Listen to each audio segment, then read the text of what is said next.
Okay, our theme this year, love your neighbor. Love your neighbor. It's the second greatest command. I want you guys to finish this sentence. Think about somebody who really annoys you in your mind. For some of us, that won't be that hard to do. And I want you to finish this sentence in your head while thinking about that person. I can't believe he or she would. Have you thought of it? Okay. This has become the poisonous narrative in this nation right now, and it's a total distraction. We obsess with what other people shouldn't be doing or should be doing, and we obsess over this. Politics has permeated every aspect of our life, and now everybody is a self-professed professional, I guess, in political opinion. But it's not just politics, it's everywhere else. We are seemingly a more and more divided nation. We're seeing it in the church, we're seeing it out in the community, we're seeing it in just about every aspect of life. People are really divided right now because we can't seem to get along. This notion of we can't believe that somebody would do this. They're a Christian and I can't believe that they would say this. Or they're a politician, they're a public official, and I can't believe they would say this or do this. We've gotten locked into this pattern. You know, it's interesting. We're gonna start with our last verse and kind of work backwards. So we're doing it a little bit backwards today. We're going to start with the last verse, and then we're going to back up and go to the beginning. Listen to verse 15 of Galatians chapter 5. But if you bite and devour one another, watch out that you are not consumed by one another. That's an interesting notion, and it's interesting that Paul places that right after the second greatest command. Love your neighbor as yourself, but watch out. If you bite and devour one another, watch out that you are not consumed by one another. When we tear each other down, it destroys us, right? Have you ever had anybody, for example, take the wind out of your sails? Have any of us been going along, minding our own business, and we had all these wonderful ideas, and somebody just knocked the wind right out of our sails? You were working so hard on a project, and you thought it was just wonderful. In your mind, it was awesome. It was going to change the world. It was going to be you're going to win the Nobel Peace Prize. Well, maybe not go that far. But you had this idea in your head, and you just knew it was going to work. You knew it was going to be wonderful. You knew that everybody was going to accept it and embrace it, and you were going to be able to find volunteers to help you with your project. You had it in your mind, and you were going along, working so hard on it, and then somebody said the four dreaded words that forever ruined not only your day, but your project. That's a dumb idea. Right? Have you ever had anybody tell you that? You're working on something and you thought it was so great and so brilliant, and somebody comes up and they're like, no, that's not going to work. Now, granted, some of us, me especially, need to hear that every now and then because some of our ideas really are dumb ideas. But you know what I mean. This notion of coming up and people continually telling people you can't do that, or you shouldn't do that, or that's a dumb idea. And why would you do that? When we have all these other things out there, why would you think of that? You see, Paul's onto something here, because biting and devouring one another forces us or causes us to consume one another. You see, and it's much easier to tear people down than to build up, isn't it? It's much easier to take somebody's idea that they put sweat and blood and thought into. Have you ever tried to go to the drawing board, a blank slate, and just start brainstorming, coming up with ideas? It's hard, isn't it? That's not even the hard part. The hard part is saying, okay, how am I going to take this idea and how am I going to put this into action? And to put that much time and effort and thought into it, and then have somebody come by and they look at it and they're like, nah, that's dumb. See, it's much easier to do that than it is to think and to do. There's an interesting article that I found actually this morning. I was kind of looking at some things and came across this article. I didn't take the time to find the woman's name, but her blog site is called Adorned, Clothed with Christ in Heart and Life. She wrote this article several years ago called The 7 Dangers of Discouragement. And I was reading through these and agreed with most of them, but I'm just going to put them out here. Number 1, when we discourage people, it leads to doubt and unbelief. When discouragement sets up home in our hearts, it leaves us temporarily blind to many of the truths of God. We lose sight of His goodness, kindness, generosity, sovereignty, and love. We begin to doubt the very things that the day before we would have confidently spoken about. Can we relate to that? When we're discouraged, we start to doubt not only ourselves, but we doubt the goodness of God. We start to say, well, where is He? You know, this God who's supposedly so good, you know, my week was going good, and then yesterday it just blew up, and where's God? See, it leads to doubt and unbelief. Number 2, this is interesting, it leads to selfishness.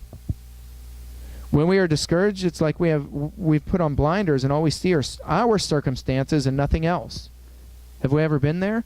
We feel bad about ourselves, our own circumstances, and we don't see the brokenness of people around us. She goes farther. She says we become useless to those around us. Number 3, discouragement leads to a weak watch against temptation. There's much in our lives that wants to steer us in the wrong direction. The world with its temptations, the devil with its sneaky schemes, the human heart with its fickle love and desires. We need to be on our guard. But if we fall prey to the influence of discouragement, we may end up very distracted, weakened all. It's a powerful, powerful statement. Number 4, discouragement leads to carelessness with our tongue. Ooh. Right? When we're discouraged, we can all relate. When we're discouraged, you start talking about other people and dragging them down and talking about, well, Susie over there. She says the discouraged will be much more apt to be careless with their tongue. It would be much easier to lash out at someone, complain, or even use inappropriate words because of a heart that is consumed with our circumstances. Discouragement weakens our self-control. Number 5, discouragement leads to anger. I think most of us have seen children try to build something while their building blocks fall apart or falling over, leading them to become discouraged and very angry. This doesn't just happen to children. Adults also have a tendency to get angry after a period of discouragement. Maybe we've set our mind on getting the house under control for the 100th time, but it's not working out again. We end up discouraged and frustrated with ourselves. Number 6, it leads to giving up. That's that wind getting knocked out of our sails. Why even try? You know, I've tried it 20 times, and every time it just seems to fail. Discouragement leads to giving up. And then finally, number 7, discouragement leads to becoming a discourager. We're discouraged all the time. We begin to discourage other people. I think that's interesting. I think a lot of those I really agree with. Look at what discouragement's doing to people around the world. Listen to what people are hearing. You're too fat. You're too skinny. You shouldn't eat those foods. You don't care about the environment. You attend the wrong church. You don't go to church enough. You're not involved enough. You don't work enough. You work too much. You should be more available. You're not hospitable enough. You don't give enough. You're the wrong gender. On and on and on. We have literally a discouraging statement for just about every aspect of life. That's interesting. This guy by the name of Richard Bandler, he was one of the co-founders or co-producers of NLP, Neuro-Linguistic Programming. Richard Bandler was given a talk, I think it was over in England, and he started talking about how, you know, we kind of have the system wrong. Psychology, it goes against everything in common sense in the realm of psychology. We spend our entire lives, from the time children are this big, we put red ink and we spill that across the page and we point out, we circle all the all the wrong answers. We highlight all the wrong answers. And parents, what do we do when our children fail? We punish them. That's right, we punish them. They bring home a failing grade or a poor grade, we punish them. Well, you didn't study hard enough. You didn't try hard enough. You didn't do good enough. Here's a little interesting fact about me. I scored so low on the SATs that I almost got put in remediation when I went into college. I was like just on the borderline. They were going to put me in remedial classes because I scored so low on the SATs. I graduated graduate school with honors. Now it's interesting. Some people aren't good test takers.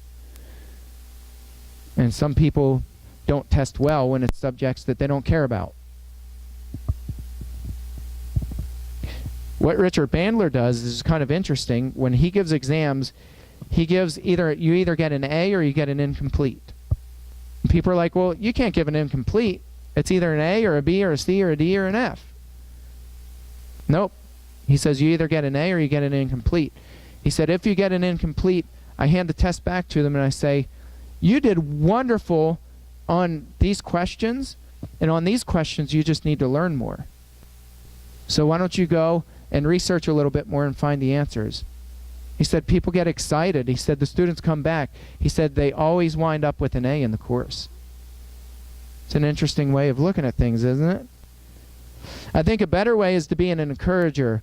Or better yet, what Paul says, be a slave to our neighbors. The word he uses in this passage is to serve, but literally, in the Greek language, it's the word to be a slave to someone.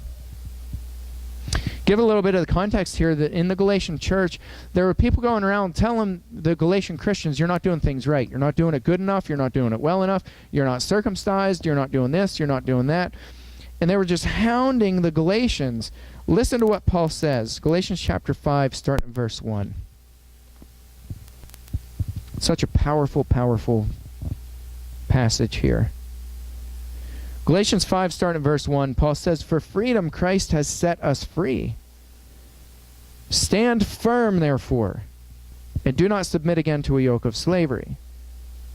It's talking about people being dragged back into the old law. You're not doing things right. If you don't follow every commandment in the law of Moses, you're not doing things right. You're not really a Christian. Paul says you've been freed. Don't keep submitting to this yoke of slavery. Verse 2, look, I, Paul, say to you that if you accept circumcision, Christ will be of no advantage to you. I testify again to every man who accepts circumcision that he is obligated to keep the whole law. You are severed from Christ. You who would be justified by the law, you have fallen away from grace. For through the Spirit, by faith, we ourselves eagerly wait for the hope of righteousness. For in Christ Jesus, neither circumcision nor uncircumcision counts for anything, but only faith working through love. Isn't that amazing? Isn't that a beautiful passage? Guys, it doesn't matter. Paul's saying it doesn't matter. If you've been circumcised or not circumcised, that doesn't matter in Christ. What matters is your faith working through love. That word through, it's interesting, dia, in the original language, dia, that's the first word of the first part of the word diameter. D-I-A, dia, diameter, diameter. Through, it means from start to finish, from one side to the other. It's this ongoing circle. See, your faith working through love. It doesn't have a start. It doesn't have a start, a beginning, and an end. It's this ongoing notion. Love never stops. It never fails. Have we heard that before? Right? Love, your faith working through love is what matters. Verse 7 is interesting. You were running well. This is up on the screen here. You were running well. Who hindered you from obeying the truth? Other translations say, who cut in on you? You were running well. Who came in front of you and cut you off and stopped you from running? Who knocked the wind out of your sails? Who hindered you from obeying the truth? You see, this persuasion is not from him who calls you. A little leaven leavens the whole lump.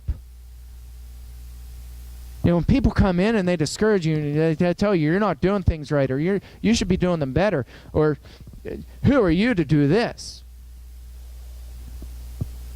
It only takes a little bit of that to discourage a whole lump, doesn't it? Yeah, we've all experienced that.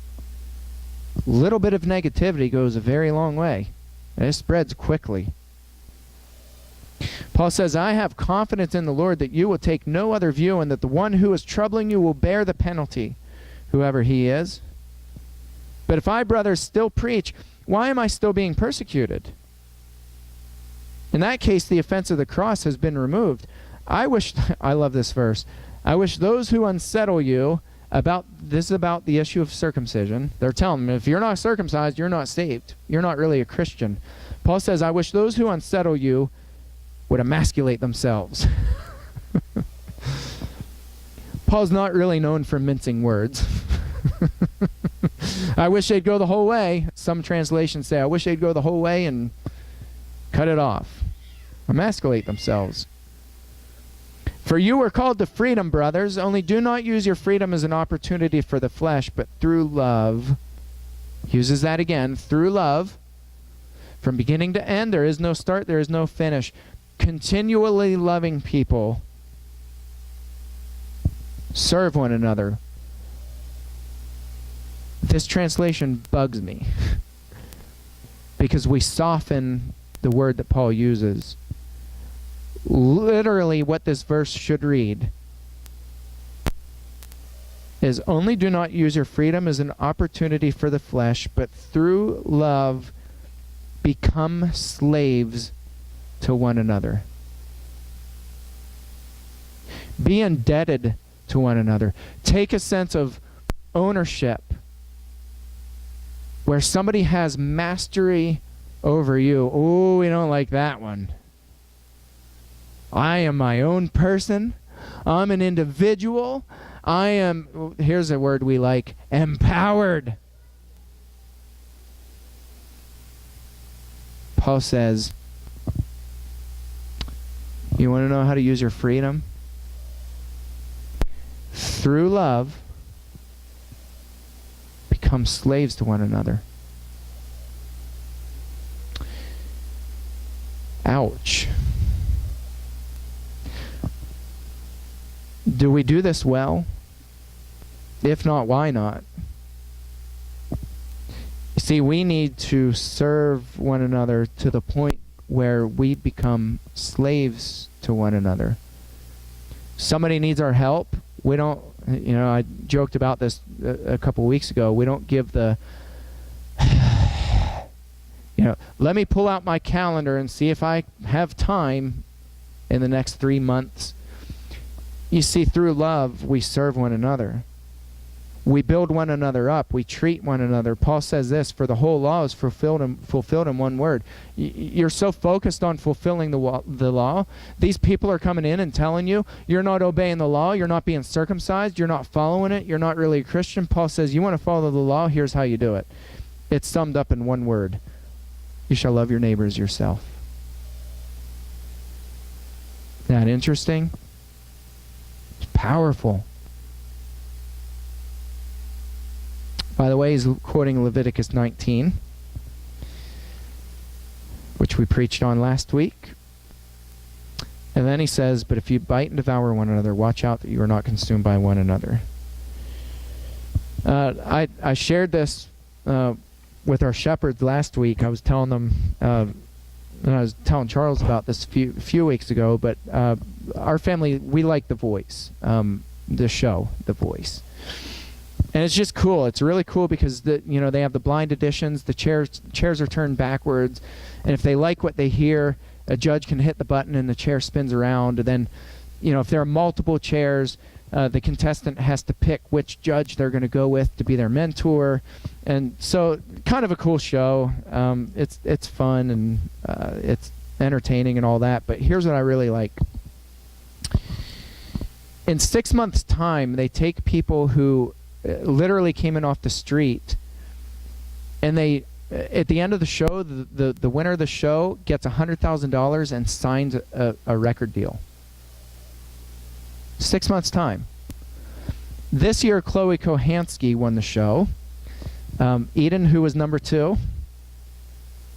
who was in second place. Chloe Kohansky won, who was number 2. Addison Egan. We know the voice. So Addison Egan is in number 2. Addison Egan, 16 years old. No voice training, no formal training whatsoever. She made it up to number 2. She came in very little confidence and rose up. She just barely got number 2. She almost won the show. Chloe Kohansky, who won the show, almost didn't show up the day of the blind auditions. Chloe Kohansky was singing in the mirror in her house with a hairbrush. She didn't believe in herself. She didn't believe she was a good singer. The only time she would sing to people was at family gatherings, she said, and there would be like maybe 12 people. And she'd be singing and people would be on their phones and not even listening to her anyway. She said, I was so terrified to come here because I knew that I wasn't material for the voice. When the blind audition, chairs turned around. She wound up on Miley's team. Miley got rid of her, which was interesting. Miley kicked her off her team, and then she got stolen by Blake Shelton. She went on to win the show. Millions of Americans were listening to her singles that she was putting out on iTunes. Millions of followers. This is in 6 months' time. She went from no confidence to she won the show. And it now has $100,000 and signed a record deal. It's interesting, isn't it? What encouragement can do. A little bit of focus, a little bit of encouragement. Paul says, you want to be made perfect. You just love on people. Through love, you become slaves to people. You serve them and you treat them well. You encourage them. You stand behind them. You build them up. Love your neighbors as yourself. I'm so encouraged this year, guys. We're going into a new year. We have a new focus. And I just love this theme. I love this theme that's going to get us out in the community, and it's going to get us loving on people. Let's live this out.